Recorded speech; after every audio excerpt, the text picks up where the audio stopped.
ওয়াজ শুনতে শুনতে একজন হাসি দিয়ে ঘুমাই রয়েছে, মানে তার ওই মুখ বন্ধ মনে নেই, ওদিকে ঘুম এসে গেছে। এমন রচালু বয়ান। উনি কইতে যে বাংলাদেশি বিজ্ঞানী, সুবহানাল্লাহ, বিজ্ঞানী আমাকে পাইছিও। মৌলানা আব্দুর রাজ্জাক সাহেব সদস্য হুজুর রহমাতুল্লাহ আলাইহির খলিফা, বাংলাদেশ খাদেমুল ইসলাম জামাতের জেনারেল সেক্রেটারি, উনি বাংলাদেশি বিজ্ঞানীদেরকে মানে এই তামাশা করে বলতেন। সুটপা মাদ্রাসার ওয়াজে আমার মনে আছে, গেছি ওয়াজ শুনতে, আল্লাহু আকবার। ওনার বয়ান এমন রসালু, এরকম কাটা কাটা বয়ান করতেন, সুট্টু ছিল না। ওনার বয়ান শোনার জন্য নানুপুরি হুজুর, যশোরে হুজুর, কাশিয়ানি হুজুর, গড়ডাঙ্গার মোহতাম সাহেব হুজুর রুমে বসা ছিল, সব স্টেজে চলে আইছে। আইসে এই কয় বুড়ো ওনার সাথে বয়ান শুনতে শুনতে হাসতে হাসতে কান্দি দিতেছে, চোখ দিয়ে পানি ভরে। আমরা ওনার দিক চেয়ে হাসতেছি, যে এই যে মাঠের মধ্যে সবাই কিছুক্ষণ পরে ওনার দিক না তাকাই হাসছে, হাসতেছে সবাই, কিন্তু মাঠের মধ্যে তাকাই হাসতেছে। ঘটনা কি? পরে একটু আগায় যেয়ে যে সত্যি ওনার ওয়াজ শুনতে শুনতে একজন হাসি দিয়ে ঘুমাই রয়েছে, মানে তার ওই মুখ বন্ধ মনে নেই, ওদিকে ঘুম এসে গেছে। এমন রচালু বয়ান। উনি কইতে যে বাংলাদেশি বিজ্ঞানী, সুবহানাল্লাহ, বিজ্ঞানী আমাকে পাইছিও। হুজুরকে বিজ্ঞানী আমাকে পাইছো, ওরে কপাল, এইভাবে কইতেন। নারকেল গাছে উঠলো, কাঁচা দিয়ে যাই সেই জায়গাতে শূন্য নারকেল একটা পারলো, পাড়িয়ে তাই শুলিয়ে তার বের মতালে হুটো হয়ে দিয়ে ওই উপর দিয়ে কোরআনি ডুয়ে দিয়ে ভিতরের নারকেল সব বেরোয়, পানিও খালো নারকেলও খালো। এরপরে বাঁশের এরকম একখান চাইছে তার মাথার মধ্যে দিয়ে ডুয়েলো, এরপরে সেই নারকেলের ফাঁসড়ে হুটো হয়ে তার মধ্যে পানি ডুয়েছে। উপরে মাটি দিয়ে কলকিয়ারটা বানাই দিয়ে তা উপরে বসাই দিয়ে ওর মধ্যে তামুক খানিক মাহাইয়া, এরপরে ওই জায়গায় আগুন ধরাই দিয়ে সেই নারকেলের ফাঁসড়ে যে ফুটো ওই জায়গায় দিয়ে চুমো দিচ্ছে, এমন বেগে চুমো দিয়ে দিয়ে ধুমো প্যাটের মধ্যে নিয়ে নাক দিয়ে গাল দিয়ে ফাঁসা দিয়ে এদিক সেদিক দিয়ে পারে। বিজ্ঞানী আমাকে পাইছো। তোমার কাছে জিজ্ঞাসা করলে বিজ্ঞানী আমাকে পাইছো, ভূমিকম্প হয় কেন এই বলবা, ঘূর্ণিঝড় হয় কেন ওই বলবা, করোনা হয় কেন এটা আরেকটা বলবা, মূল কারণ কোথায় সে জায়গা কেউ হাত আজও দিতে পারো নাই। কথা বলেন ঠিক না? মূল কারণ হলো আল্লাহ পাক রব্বুল আলামিন বলেন, যাহারাল ফাসাদু ফিল বাররি ওয়াল বাহরি বিমা কাসাবাত আইদিন নাস। জলে আর স্থলে, আসমানে আর জমিনে, ব্যক্তিগত জীবনে, পারিবারিক জীবনে, সামাজিক জীবনে, অর্থনৈতিক জীবনে, আন্তর্জাতিক জীবনে, রাজনৈতিক জীবনে যত পদস্খলন, যত আপদ বিপদ, যত বালা মুসিবত, যত গজব আযাব আছে, সবগুলো এই সমস্তগুলো যত প্রাকৃতিক দুর্যোগ আছে সবগুলো আসার কারণ হলো বিমা কাসাবাত আইদিন নাস। এগুলো সবই তোমাদের কর্মফল। ঘূর্ণিঝড় কেন হবে? যদি ঘূর্ণিঝড় হয় তো সাগরের মধ্যে তৈরি হয়ে ওই দিক চলে যাবে, এদিক কেন আসবে? কথা বলেন। নিচের দিক না যে উপরের দিক কেন আসে? কয় তোমাদের কর্মফল তোমাদেরকে শায়েস্তা করার জন্য আসে। এগুলো সব কিয়ামতের পূর্বাভাস। যখন দেখবা এগুলো বারবার আসতেছে তখন তোমরা বুঝবা কিয়ামত আর বেশি বাকি নাই। কিয়ামতের আগে আইনে কিয়ামত হবে মুহররম মাসের 10 তারিখ শুক্রবার। এই ভূমিকম্পের মাধ্যমে কিয়ামতের সূচনা শুরু হবে। গত শুক্রবারে যে ভূমিকম্প, এটাও কিন্তু শুক্রবারে হয়েছে ভূমিকম্পটা, ঠিক না? বয়ই পেয়ে গেছিলাম, আল্লাহ শুরু হইল না শুক্রবার, পরে দেখে না মুহররমের 10 তারিখ না, তারিখ পাল্টে গেছে। আল্লাহু আকবার। কিয়ামত হবে কি হবে না? বলেন হবে। ইদা ওয়াকাতিল ওয়াকিয়া লাইসা লিওয়াকাতিহা কাযিবা। কিয়ামত অবশ্যই হবে, কিয়ামত ঘটনা ঘটার মধ্যে কোনো সন্দেহ নাই। আল্লাহ তাবারাকা ওয়া তাআলা শাহী দরবারে আমাদের পক্ষ থেকে পাঠাই অসংখ্য শুকর যে আল্লাহ পাক রব্বুল আলামিন এই অঞ্চলের লাখ লাখ মানুষের মধ্য থেকে বাছাই ছাঁটাই করে সাময়িক জান্নাতের বাগানে বসার মতো যোগ্য মনে করে, পছন্দ করে, ভালোবেসে আমাদেরকে ডেকে নিয়ে আসছেন। রব্বুল আলামিনের এই সুন্দর নির্বাচনে নির্বাচিত হতে পেরে সকলে শুকর আদায় করি আলহামদুলিল্লাহ। মাগরিবের পর থেকে ধারাবাহিক অনেক বয়ান শুনেছেন। আমার আগ পর্যন্ত সুলতানুল ওয়াইজিন মানে হলো সমস্ত বক্তাদের রাজা। সুলতান মানে রাজা। হযরতুল আল্লাম পীরে কামেল হযরত মাওলানা খালেদ সাইফুল্লাহ আইয়ুবী হাফিজাহুল্লাহ আমাদের অত্যন্ত মহব্বতের বন্ধুবর, বাস্তাতান ফিল ইলমি ওয়াল জিসম ওয়াস সূরা, এলেম, আমল, সুরত, চেহারা, স্বাস্থ্য, কণ্ঠ সর্বদিক দিয়ে আল্লাহ তাআলা অনেক প্রশস্ততা দান করেছেন। সুললিত কণ্ঠের অধিকারী, সুমিষ্ট ভাষী, সাহেবে আমল, সাহেবে আখলাক, তার থেকে অনেক মূল্যবান কথা আল্লাহ পাক আমাদের শোনার তৌফিক দান করেছেন। পীর সাহেব হিসেবে তাকওয়ার উপরে বেশি বয়ান করেছেন। এটা পীর সাহেবদের অন্যতম একটা বয়ান, উম্মতের ভিতরে আল্লাহর ভয় তৈরি করা। আল্লাহ তাআলা তার এই বয়ান অনুযায়ী আমাদের সকলের অন্তরে আরশে আজিমের মালিক আল্লাহ পাকের ভয় পরিপূর্ণ তৈরি করার তৌফিক দান করে। আল্লাহ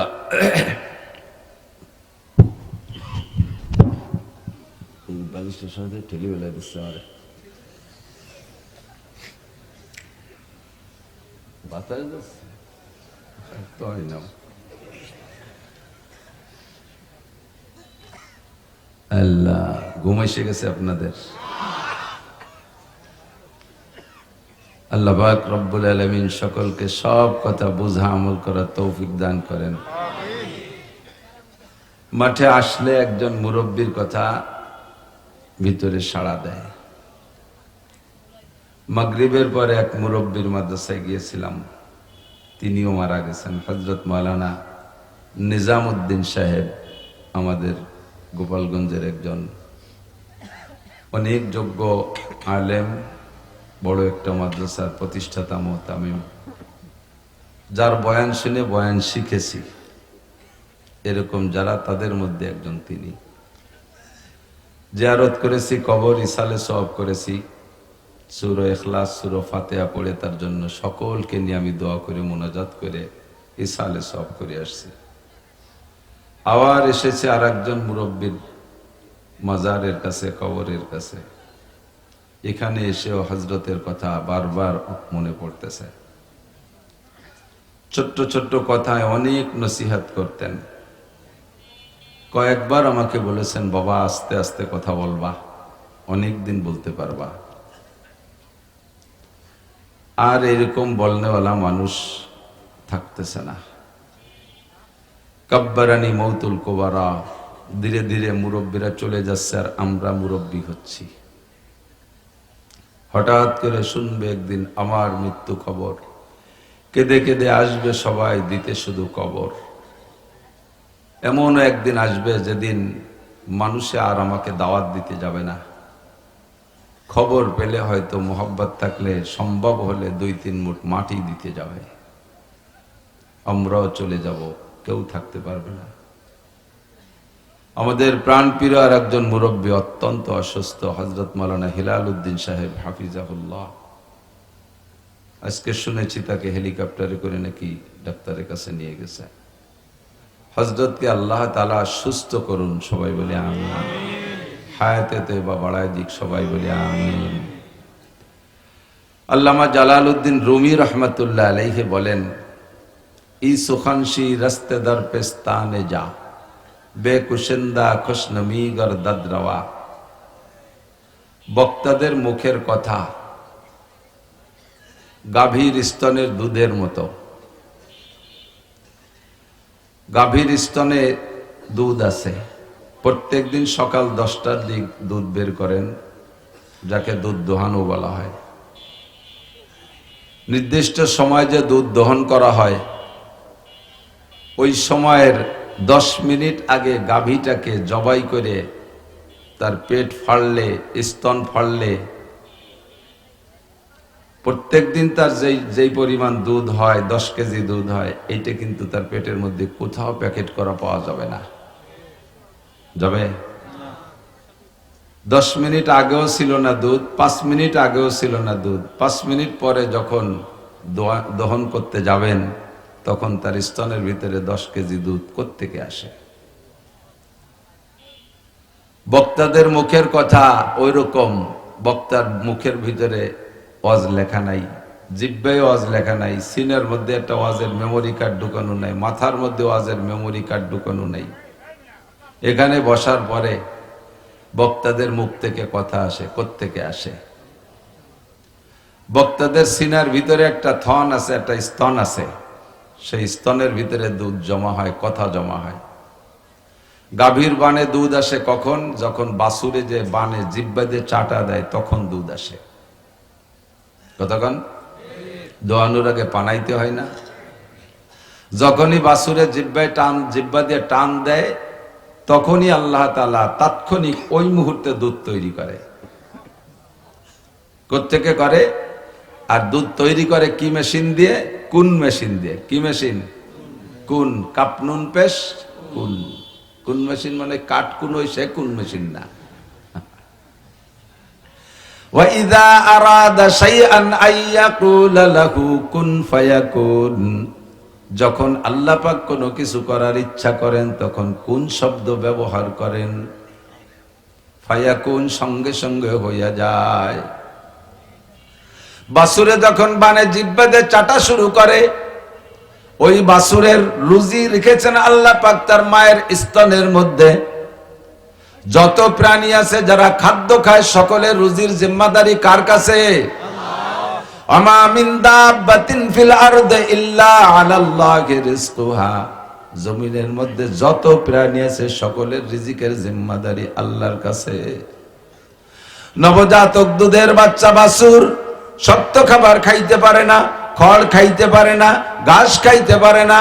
এজন্য রব্বুল আলামিন তার মায়ের স্তনের ভিতরে তার খাদ্যের ব্যবস্থা রেখেছে। যতক্ষণ পর্যন্ত গাভীর বানে বা বাছুরের জিহ্বা দিয়ে না চাটা দেয় অতক্ষণ পর্যন্ত স্তনে দুধ আসে না। তানাগিরিয়াদ কোদাকে হালওয়া ফুরুষ বাহারে বক্সা ইয়াসনমি আয়াদ ওয়াজোশ, তানাগিন্নাত তেফলে কায় জো সাদলাবান গর্নানা লাদ আবরো কায় খান্দাদ চামান। যতক্ষণ পর্যন্ত দুধের বাচ্চা টেটা করে না কাঁদে অতক্ষণ পর্যন্ত মায়ের স্তনে দুধ আসে না। বাচ্চায় যখন কান্নাকাটি করে তখন আরশে আজিমের মালিক মায়ের স্তনের মধ্যে দুধ তৈরি করে দেয় ওই বাচ্চাকে দুধ খাওয়ানোর জন্য। কারণ নবজাতক দুধের বাচ্চার জন্য দুনিয়ার কোনো শক্ত খাদ্য প্রযোজ্য নয়। রব্বুল আলামিন বাচ্চার রুচি সম্মত, স্বাস্থ্যসম্মত সব দিক দিয়ে পরিপূর্ণ কইরা মায়ের স্তন ভরে দুধ পাঠাইয়া দেয়। তেফলেরা আগার না দেখি বার যায় শির, তেফলে মিসকিনরা আজানান মুরদাগির, চার পারা কদরে তাকত বারে নে বার জঈফা কদরে হিম্মত কারনে। নবজাতক দুধের বাচ্চা গোশত রুটি খাইতে পারে না, শক্ত খাবার খাইতে পারে না, দুধ ছাড়া বাঁচে না। এজন্য বাচ্চার কান্নার সাথে সাথে আল্লাহ মায়ের স্তনে দুধ ভরে দেয়। তেমনি দুধের বাছুর, সেও দুধ ছাড়া বাঁচতে পারে না। তার রুজির জন্য আল্লাহ পাক তার মায়ের স্তনে দুধ ঢুকাইয়া দেয়। দুধ চা আসে কখন? যখন বাছুরে জিহ্বা দিয়ে চাটা শুরু করে। কতক্ষণ? এবার বাছুরে যদি মায়ের স্তনে না চাইটা মুখ চাইটে দেয়, অথবা পেটে চাটা দেয়, অথবা পাছা চাইটে দেয়, দুধ আসবে? কোন জায়গা চাটতে হবে? বানেই চাটতে হবে। কতক্ষণ? Same quality. বক্তারা এখানে বসে সিনের মধ্যে ওয়াজ বস্তা ভরা নাই, মাথার মধ্যে বয়ান লেখা নাই, জিহ্বার মধ্যে ওয়াজ লেখা নাই। এ জায়গা বসার পরে আসমান থেকে মাথার মধ্যে বক্তাদের মাথার মধ্যে ওয়াজ আসবে। ওয়াজটা আসবে কখন? যখন শ্রোতারা বাছুরের মতো বক্তার দিক অন্তর জিহ্বে চাটা শুরু করবে তখন। এই মুহূর্তে যদি শ্রোতারা বক্তার দিকে অন্তর জিহ্বে না চাইটা বাদামে চাটা দেয়, চানাচুরি চাটা দেয়, পানে চাটা দেয়, তাহলে বাছুরে যেমন মায়ের গা আর পাছা আর পেট চাটলে দুধ আসবে না, ওই রকম এখানেও দুধ আসবে না। খুব অন্তর চক্ষু দিয়া অন্তর জিহ্বে চাটা দিতে হবে। তাই আল্লামা রুমি রহমাতুল্লাহ আলাইহি বলেন, ইসু খানশি রাস্তে দর পেস্তানে যা বেকুশেন্দা খুশনমি গরদাদ রওয়া মুস্তামে চু তৃষ্ণাবা জোয়েন্দা সুদ ওয়াইজার মুর্দা বুয়াদ গোয়েন্দা সুদ মুস্তামে চু তাজা আয়াদ বেমালাল সাজ্জাবা গরদাদ বাগুপ্তান গুঙ্গলাল। শ্রোতারা যখন আগ্রহের সাথে কথা শুনতে চাতকের মতো তাকাই থাকবে, আর সে আজিমের মালিক উপর থেকে কথা শিখাইয়া দিবে। বক্তার আওয়াজ করে, হাত নাড়ে না, হাত প্রত্যেকে কথার সিস্টেমে এইটা একটু হাই হুই কইয়েন। এবার বালিশটা বড় হয়ে যায়, আবার তো কাজ করে দেন যে হয় নাকি মাজার দ্বারা। ঠিক আছে। আল্লাহ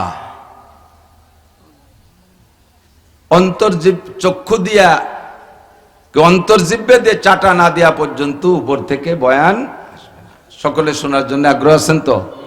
পুরুরা মাদ্রাসার বয়ান সারা বছর ধরে আপনারা অপেক্ষা করেন, এখানে বয়ান হবে। আগে তো সারা রাত হতো মনে হয়, এখন সেটা কমে চলে আসছে।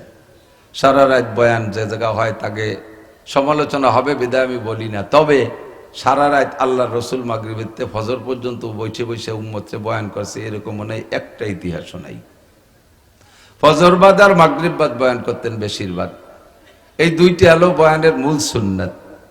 সুন্নত যতক্ষণ ঠিক থাকবে অতক্ষণ পর্যন্ত সুন্নতের থেকে হিদায়ত পাওয়া যাবে। সুন্নত যখন গড়বিল হয়ে যাবে, ওর মধ্যে ভেজাল শুরু হয়ে যাবে, তখন সে জায়গা থেকে ফায়দাও পাওয়া যাবে না।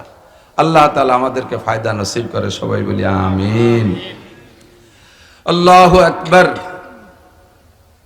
দুনিয়ায় শান্তি চাই, সকলেই চাই, চাই কিনা? অশান্তি কেউ চান? অশান্তি কেউ চাই না, শান্তি সবাই চাই। তবে শান্তি কোথায় গেলে পাই, সেই জায়গাটা আমরা যাইতে এখনো সক্ষম হই না, বুলের উপরে ঘুরতেছি। আল্লাহ পাক রব্বুল আলামিন আমাদের সকলের শান্তির সুব্যবস্থা করে, সবাই বলি আমিন। বাতাস আসতেছে, এই যে এইটুকু গিরে দেওয়া উচিত ছিল, ঠান্ডা আসতেছে। আল্লাহ, গত শুক্রবারে ভূমিকম্প হয়েছে নাকি? এই আগের শুক্রবার এদিক হয়েছে নাকি? আমি খালি আমাদের ওই দিক হয়েছে, পুরো বাংলাদেশ হয়েছে না? ভূমিকম্পের কারণ কি? সদস্য হুজুর রহমাতুল্লাহ আলাইহির ছোট্ট একটা বই আছে লেখা, বইটার নাম প্রলয়ঙ্কারী ঘূর্ণিঝড়ের কারণ কি। বইটার নাম প্রলয়ঙ্কারী ঘূর্ণিঝড়ের কারণ কি, এই বলে বইটার নাম দিয়েছে। ছোট্ট মনে 8-10 পাতার ভিতরে লিখছে, ছোট্ট একটা বই, 10 টাকা করে। একসময় আমার সাথে মজিবর দারোগা থাকতো, উনি বইগুলো বিক্রি করতো। তোর ভিতরে লেখছে শুধু হুজুর উপরে নাম দিয়েছে প্রলয়ঙ্কারী ঘূর্ণিঝড়ের কারণ কি, মূলত প্রাকৃতিক দুর্যোগের কারণ কি, ঘূর্ণিঝড়ের কারণ কি, ভূমিকম্পের কারণ কি, করোনার কারণ কি, ভূধসের কারণ কি, সিডার, সুনামি, নার্গিস, আইলা, আমপান, বুলবুল, ফানি, নাম শুনছেন এগুলো বাংলাদেশে? এগুলোর কারণ কি, এটা কেন হয়? তো বিজ্ঞানীদের কাছে যদি জিজ্ঞাসা করি, তাহলে বিজ্ঞানীরা তাদের বিজ্ঞানী থিওরিতে অনেক জবাব দেয়। ঘূর্ণিঝড়ের কারণ হলো সাগরের ভিতরে জলবায়ু উত্তপ্ত হইয়া পাকের সৃষ্টি হয়, সেই পাকের নাম ঘূর্ণিঝড়। বাস, ঘটনা তো তাই। সত্যি সাগরের ভিতরে জলবায়ু উত্তপ্ত হয়ে পাকের সৃষ্টি হয়, সেইটা ঘুরতে ঘুরতে বিশাল রূপ ধারণ করে, তার নাম ঘূর্ণিঝড়। বুঝলাম, ঠিক আছে। তো এই ঘূর্ণিঝড় সাগরের ভিতরে তৈরি হয়, এ তো আমাকে বাড়ির দ্বারে তৈরি হয় না। 1 মাস আগের থেকে আবহাওয়াবিদরা সিগন্যাল দেয়, আর 1 মাস পরে ডিসেম্বর মাসের 16 তারিখে আসতেছে। আজকে 200 মাইল আসছে, কালকে আর 200 মাইল আসছে। এরপরে ধীরে ধীরে সিগন্যাল দিতে থাকে, 1 নম্বর, 2 নম্বর, 3 নম্বর, 10 নম্বর। এরপরে রাডারে ধরতেছে না, যার যার কাঁচা টাসা বাঁধিয়ে রেডি হয়ে যান। কেটা কোন দিক যাবেন? ঘর বাড়িতে পেলা পিন্ডে বাঁধানোর চেষ্টা করেন। এই ঘূর্ণিঝড় 5000-7000 কিলোমিটার দক্ষিণে সাগরের ভিতরে তৈরি হলো, জলবায়ু উত্তপ্ত হয়ে তৈরি হলো। সারা দুনিয়ার নদ নদী, সাগর, খাল বিলের পানি সব দক্ষিণ দিক গড়ায়। এই ঘূর্ণিঝড়টা 10,000 কিলোমিটার দক্ষিণই তৈরি হইয়া এই উজই আমাকে বাড়ির দিক আসে কে? বাইটিতে ওদিক চলে যাবে না, তো এদিক আসে কে? এটা জব দেন। জলবায়ু উত্তপ্ত হইয়া ঘূর্ণিঝড়ের সৃষ্টি হয়, কিন্তু ঘূর্ণিঝড় নিচের দিক না যায় উপরের দিক কেন আসে? বিজ্ঞানী বলো। ভূমিকম্প কেন হয়?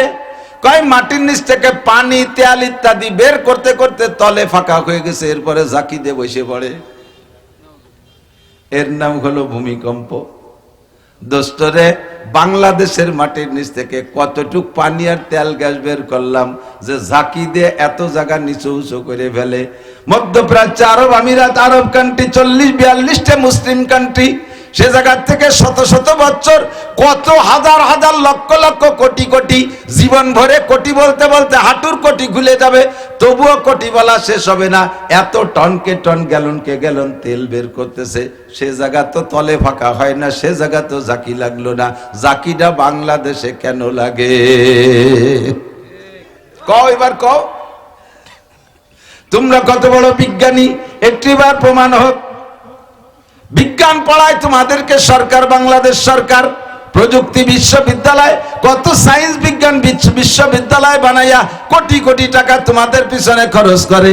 একটা কিছু আবিষ্কার করে দেখাইতে আজও পারো নাই বাংলাদেশি বিজ্ঞানীরা। এখন একটা সুইর ফাঁসা ফুটো উঠতে হবে, কি যে তাও দিশে পাও না। সুইটা বানাতে পারো, সাইডা নিয়ে ফুটো করে আনা লাগে। একটা মেশিন বানাইতে পারো না, একটা যন্ত্র বানাইতে পারো না, একটা কিছুই বানাইতে পারো না। এখনো পর্যন্ত সরকারের বস্তা বস্তা টাকা তোমাদের পিছনে খরচ করে। কথা বলেন ঠিক না? কোন জায়গা থেকে কিছু আবিষ্কার করতে পারো না। মেডিকেল সায়েন্সের মেডিকেল বিশ্ববিদ্যালয়ের কোটি কোটি টাকা তাদের জন্য খরচ করতেছে, বিঘেকে বিঘে, একরকে একর জমি দিয়ে তাদের বড় বড় বিল্ডিং বানাই দিয়েছে। আজও পর্যন্ত তোমরা এমন একটা ডাক্তার বানাইতে পারো নাই যেই ডাক্তারের উপরে আস্থা তৈরি হতে পারে। যেই সরকার এই মেডিকেল বিশ্ববিদ্যালয় বানাইয়া তোমাদের পিছনে কোটি কোটি টাকা খরচ করতেছে, সেই ডাক্তাররাও তোমাদের কাছ থেকে বড়ি খায় না, তোমাদের কাছ থেকে চিকিৎসা নেয় না। সেই কি বলে রাজা বাচ্চারা, এমপি মন্ত্রীরা, সরকাররা তোমাদের কাছ থেকে ঔষধ খায় না। তাদের অসুস্থ হলে ভারতে চলে যায়, চেন্নাই, মাদ্রাজ, বোম্বে চলে যায়, সিঙ্গাপুর চলে যায়, বিদেশে চলে যায়। তোমাদের পিছনে লক্ষ লক্ষ কোটি কোটি টাকা খরচ করা সম্পূর্ণ বৃথা। কথা বলেন ঠিক না? প্লেয়ারদের পিছনে, খেলোয়াড়দের পিছনে ফুটবল, তারপরে বসে বাড়ি বাড়িতে কি কয় ক্রিকেট, ক্রিকেট, এদের পিছনে কত টাকা খরচ করতেছে? কোটি কোটি টাকা খরচ করছে, একটা কিছু অর্জন করে আইনে দিতে পারছে কোনোদিন? কথা বলেন। বিশ্বকাপ তো দূরের কথা, একটা বাঙ্গা চার কাপ আইনি দিতে পারিনি। হ্যাঁ, একেবারে আমার চোখের সামনে, আমি যাব চট্টগ্রাম এয়ারপোর্টে ঢুকতেছি, এর মধ্যে দেখি বাংলাদেশের টাইগাররা যাইতেছে। একেবারে টাইগারকে ব্যাগেও বাংলাদেশের পতাকা, মাথায় একটা বান্দা, গেঞ্জিতি পতাকা, তারপরে সব জায়গায় পতাকা। যে পোশাক দেখা যায় সে জায়গায় পতাকা, যা না দেখা যায় হয়তো সে জায়গাও পতাকা, সব জায়গা পতাকা নিয়ে তারা বিমানে যাইতেছে। আমি জিজ্ঞেস করলাম, এই সোনা লক্ষ্মী তোমরা কোথায় যাও? কয় হুজুর দোয়া করেন, আমরা যাইতেছি বাংলাদেশের টাইগার হরিণ শিকার করতে। কোন কোন জায়গা যাবো? কয় সর্বপ্রথম যাব শ্রীলঙ্কা, তারপরে যাব পাকিস্তানের, পরে যাব ভারত। 3 দেশে খেলতে যাচ্ছি, দোয়া করেন। আমি কলাম জীবনে কোনোদিন তোদের জন্য দোয়া করি নাই, আজকে একটু দোয়া করলাম যেন তোরা জিতে আসতে পারিস। কয় হুজুর খেলার পক্ষে দোয়া করলেন? খেলা না, ওরা যা পারে লাইচোলা তৈরি আসলে জিতে আসুক। কোন জায়গায় কিছুতে জিততে পারে না। দুর্নীতি করা কত সহজ কাজ না? এ দুর্নীতি তুইও ফার্স্ট হতে পারি না, তাতে বলে সেকেন্ড হয়েছে। কথা হলো, কোনটায় ফার্স্ট হতে পারে না, সেকেন্ড হয়, থার্ড হয়, কোন জায়গা ফেলও করে। আমি বললাম তোরা যা কয়দিন খেলবি? কয় 7 দিন। 7 দিন পরে যে আমি বিভিন্ন পত্রিকা, পেপার পত্রিকায় খবর নিচ্ছি, এরা গেল তো সাজে গুজে 10-20 জন এমপি মন্ত্রীরা তাদেরকে বিদায় ঘোষণা জানাইল এয়ারপোর্টে আইসা। কিন্তু 7 দিন চলে যায়, 10 দিন চলে যায়, 15 দিন চলে যায়, তাদের আসার খবর শুনতে পারলাম না। এরপরে ওই খেলা দেখা পার্টি একজনটা জিজ্ঞেস করলাম, অমুক তারিখে যে টাইগাররা গেল বিদেশে খেলতে জন্য, তারা কি দেখি জিতে নিয়ে আসলো? গেল তো খুব সাজিয়ে গুজে, আসলো কিভাবে তা তো জানলাম না। জানবেন কি রে, পরে হারিয়ে গেছে, বাটে এই পাশে ভেনে ভেনে চলিয়েছে বলে। বস্তা বস্তা টাকা তাদের জন্য খরচ করে। আমি চ্যালেঞ্জ করে বলতে পারি, গর্ব করে বলতে পারি, আমার কওমি মাদ্রাসার ছাত্রদের পিছনে, খেলার পিছনে যদি সরকার সরঞ্জাম দেয়, খেলার পিছনে যদি সরঞ্জাম দেয়, তাহলে ইনশাআল্লাহ এরা বিদেশে যাইয়া ওখান থেকে তারা বিশ্বকাপ জীবনে একবার হলে এনে দেখাইতে পারবে। কতক্ষণ? তার হাজারো প্রমাণ। সারা পৃথিবীর যত আলেম আছে, তার মধ্যে হাদিসের উপরে সবচাইতে সারা পৃথিবীর সবচেয়ে বড় আলেম বাংলাদেশের সন্তান হযরত মাওলানা আব্দুল মালেক সাহেব। সারা পৃথিবীর যত হাফেজ আছে, সর্বকালের সর্বোচ্চ দিন থেকে প্রতিযোগিতা শুরু হয়েছে, সেই থেকে বাংলাদেশের হাফেজরা 110 দেশ, 120 দেশ, 115 দেশ, 100 দেশ, 99 দেশ, 50 দেশ, 10 দেশ, যত দেশের মধ্যে প্রতিযোগিতা হোক, বাংলাদেশে হাফেজরা 1 নম্বরে হয়ে আসে। কতক্ষণ? আমরা সায়েন্স পড়ি না, বিজ্ঞান পড়ি না, তারপর আমরা ৭৬ কেজি বোমা বানাতে পারি। বুঝছেন না? ৭৬ কেজি বোমা হুজুররা বানাইছো, তোমরা কি কচু বানাইছো? তোমরা যে চুন ছুটাইতে একটা টুল্লাও বানাতে দিতে পাও না। বিজ্ঞানী হইছে, এদের পিছনে সরকার পয়সা খরচ করে একেবারে জলে কি বলা হয় সাইতে পানি ডালা ছাড়া আর কিছু না। কথা বলেন? আল্লাহর রহমতে এদিকে আসেন, বিজ্ঞানী ছিল হযরত মাওলানা আব্দুর রাজ্জাক সাহেব সদস্য হুজুর রহমাতুল্লাহ আলাইহির খলিফা, বাংলাদেশ খাদেমুল ইসলাম জামাতের জেনারেল সেক্রেটারি। উনি বাংলাদেশি বিজ্ঞানীদেরকে মানে তামাশা করে বলতেন। সুটপা মাদ্রাসার ওয়াজে আমার মনে আছে, গেছি ওয়াজ শুনতে, আল্লাহু আকবার। ওনার বয়ান এমন রসালু, এরকম কাটা কাটা বয়ান করতেন, শুট্টু ছিল না। ওনার বয়ান শোনার জন্য নানুপুরি হুজুর, যশোরে হুজুর, কাশিয়ানি হুজুর, গড়ডাঙ্গার মোহতাম সাহেব হুজুর রুমে বসা ছিল, সব স্টেজে চলে আইছে। আইসে এই কয় বুড়ো ওনার সাথে বয়ান শুনতে শুনতে হাসতে হাসতে কান্দি দিতেছে, চোখ দিয়ে পানি ভরে। আমরা ওনার দিক চেয়ে হাসতেছি, যে এই যে মাঠের মধ্যে সবাই কিছুক্ষণ পরে ওনার দিক না তাকাই হাসছে, হাসতেছে সবাই, কিন্তু মাঠের মধ্যে তাকাই হাসতেছে। ঘটনা কি? পরে একটু আগায় যেয়ে যে সত্যি ওনার ওয়াজ শুনতে শুনতে একজন হাসি দিয়ে ঘুমাই রয়েছে, মানে তার ওই মুখ বন্ধতি মনে নেই, ওদিকে ঘুম এসে গেছে। এমন রচালু বয়ান। উনি কইতে যে বাংলাদেশি বিজ্ঞানী, সুবহানাল্লাহ, বিজ্ঞানী আমাকে পাইছিও, হুজুরকে বিজ্ঞানী আমাকে পাইছো। ওরে কপাল, এইভাবে কইতেন। নারকেল গাছে উঠলো, কাঁচা দিয়ে যাই সেই জায়গাতে শূন্য নারকেল একটা পারলো, পাড়িয়ে তাই শুলিয়ে তার বের মতাইলে হুটো হয়ে দিয়ে ওই উপর দিয়ে কোরআনি ডুয়ে দিয়ে ভিতরের নারকেল সব বেরোয়, পানিও খালো নারকেলও খালো। এরপরে বাঁশের এরকম একখান চাইছে তার মাথার মধ্যে দিয়ে ডুয়েলো। এরপরে সেই নারকেলের ভাসরে হুটো হয়ে তার মধ্যে পানি ডুয়েছে। উপরে মাটি দিয়ে কলকিয়ারটা বানাই দিয়ে তা উপরে বসাই দিয়ে ওর মধ্যে তামুক খানিক মাহাইয়া এরপরে ওই জায়গায় আগুন ধরাই দিয়ে সেই নারকেলের ফাঁসড়ে যে ফুটো ওই জায়গায় দিয়ে চুমো দিচ্ছে, এমন বেগে চুমো দিয়ে দিয়ে ধুমো প্যাটের মধ্যে নিয়ে নাক দিয়ে গাল দিয়ে পাশা দিয়ে এদিক সেদিক দিয়ে পারে। বিজ্ঞানী আমাকে পাইছো। তোমার কাছে জিজ্ঞাসা করলে বিজ্ঞানী আমাকে পাইছো। ভূমিকম্প হয় কেন এই বলবা, ঘূর্ণিঝড় হয় কেন ওই বলবা, করোনা হয় কেন এটা আরেকটা বলবা, মূল কারণ কোথায় সে জায়গা কেউ হাত আজও দিতে পারো নাই। কথা বলেন ঠিক না? মূল কারণ হলো আল্লাহ পাক রব্বুল আলামিন বলেন, যাহারাল ফাসাদু ফিল বাররি ওয়াল বাহরি বিমা কাসাবাত আইদিন নাস। জলে আর স্থলে, আসমানে আর জমিনে, ব্যক্তিগত জীবনে, পারিবারিক জীবনে, সামাজিক জীবনে, অর্থনৈতিক জীবনে, আন্তর্জাতিক জীবনে, রাজনৈতিক জীবনে যত পদস্খলন, যত আপদ বিপদ, যত বালা মুসিবত, যত গজব আযাব আছে সবগুলো, এই সমস্তগুলো যত প্রাকৃতিক দুর্যোগ আছে সবগুলো আসার কারণ হলো বিমা কাসাবাত আইদিন নাস। এগুলো সবই তোমাদের কর্মফল। ঘূর্ণিঝড় কেন হবে? যদি ঘূর্ণিঝড় হয় তো সাগরের মধ্যে তৈরি হয়ে ওই দিক চলে যাবে, এদিক কেন আসবে? কথা বলেন। নিচের দিক না যে উপরের দিক কেন আসে? কয় তোমাদের কর্মফল তোমাদেরকে শায়েস্তা করার জন্য আসে। এগুলো সব কিয়ামতের পূর্বাভাস।